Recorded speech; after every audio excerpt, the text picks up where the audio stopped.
Bonjour les amis, je m'appelle Marie et j'ai décidé de marcher tous les jours pendant 1 an pour redevenir souveraine de ma vie en commençant par récupérer ma santé.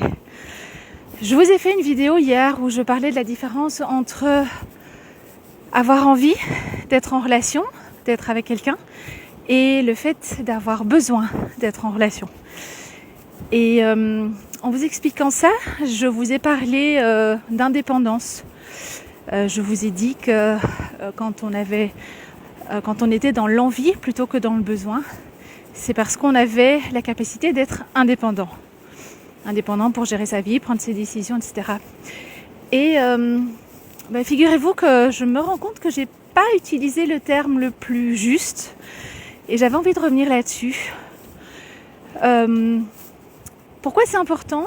Parce que quand on utilise les termes justes, on peut mieux communiquer, mieux comprendre de quoi on parle et du coup vous allez, je pense, mieux comprendre ce que je voulais vous dire et peut-être que ça vous fera cheminer aussi, en tout cas je l'espère. Donc je parlais d'indépendance et à la place de ce mot-là, j'aurais dû parler d'autonomie. C'est quoi la différence entre l'autonomie et l'indépendance ? Alors, et surtout il y a une conséquence derrière ça qui n'est pas la même. L'autonomie, c'est la capacité à se gérer, à prendre des décisions pour soi, à savoir ce qu'on veut et à mobiliser les ressources, les compétences dont on a besoin pour pouvoir gérer sa vie. Et ce qui est intéressant avec l'autonomie, plutôt que par rapport à l'indépendance, c'est que l'autonomie permet, en tout cas est compatible facilement avec des relations interpersonnelles, c'est-à-dire avec le fait de rentrer en relation avec d'autres êtres humains et de construire du coup une relation. Là où la petite nuance par rapport à l'indépendance, c'est que, comme vous l'entendez, indépendance, c'est le contraire de la dépendance, c'est-à-dire que c'est quelqu'un qui non seulement est autonome, mais qui en plus n'a pas forcément ce besoin d'être en relation, de construire des relations, en tout cas qui est plus distant par rapport à ça, avec le risque côté, alors je ne sais pas si en fait c'est côté négatif, parce que c'est vrai que ça peut être aussi positif dans certains cas, mais c'est avec cette possibilité de l'isolement, que ce soit par choix ou subi. Et ça, c'est effectivement encore une autre question. Mais le mot indépendance est bien l'opposé de la dépendance. Et donc c'est vraiment quelqu'un qui est totalement de son côté, c'est-à-dire qui non seulement est autonome, mais qui peut aussi se passer de relations ou de certaines relations ou de certains types de relations. Et en fait, j'ai repensé à cette subtilité entre autonomie et indépendance parce que il y a un terme, moi, que j'aime beaucoup. Je ne sais pas si vous le connaissez, c'est l'interdépendance. Dans le cycle de l'autonomie, on passe donc par plusieurs phases et la quatrième, la dernière, c'est l'interdépendance entre les deux personnes dans la relation. À savoir que chacun, à la fois, a sa propre autonomie, mais que il y a quand même un lien, on l'entend dans le mot interdépendance, où chacun compte sur l'autre.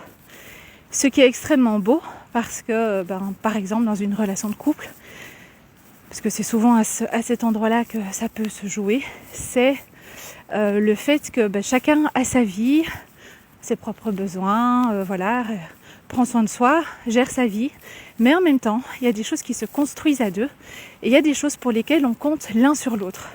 C'est bien un des avantages du couple, c'est qu'il y a certaines choses pour lesquelles on peut compter sur l'autre. Et d'ailleurs, quand on se marie, c'est d'ailleurs ce qu'on se promet aussi, puisqu'on se promet soutien, assistance, etc. Donc l'idée est bien effectivement de pouvoir compter l'un sur l'autre dans le cas où on a un problème de santé, ou tout d'un coup on se retrouve sans emploi, ou voilà.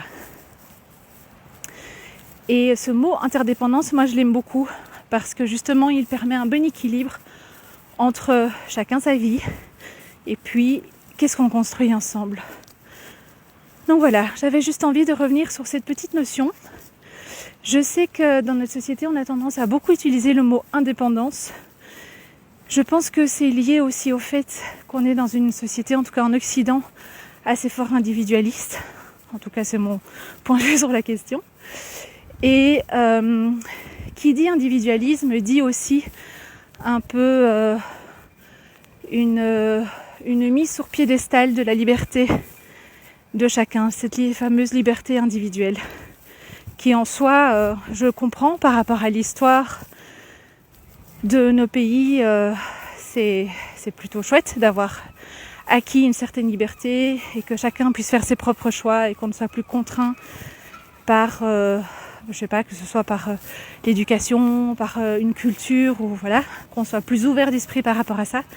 Mais en même temps, trop de liberté mène à trop d'individualisme et il peut y avoir le risque à ce moment-là, effectivement, de tomber dans une indépendance plutôt que dans une véritable autonomie et de tomber du coup un peu sur dans un environnement où c'est chacun pour soi et si le voisin crève, c'est tant pis pour lui quoi.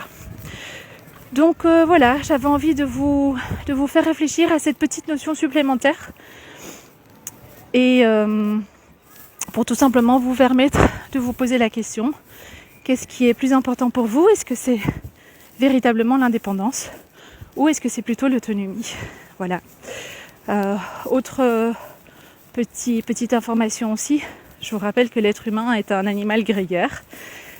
Nous sommes faits, en tout cas la nature nous a fait de manière à avoir besoin les uns des autres, certainement pour pouvoir survivre dans la jungle. Et au début, c'est bien là qu'est née l'espèce humaine. Donc, que nous soyons faits pour avoir une certaine autonomie, ça c'est sûr. Que nous soyons faits pour véritablement vivre chacun de manière indépendante, personnellement, j'en suis moins certaine. Mais bon, voilà. Ça reste un point de vue personnel et chacun peut réfléchir de son côté à ça. Sur ce, prenez bien soin de vous. Je vous embrasse et on se retrouve demain.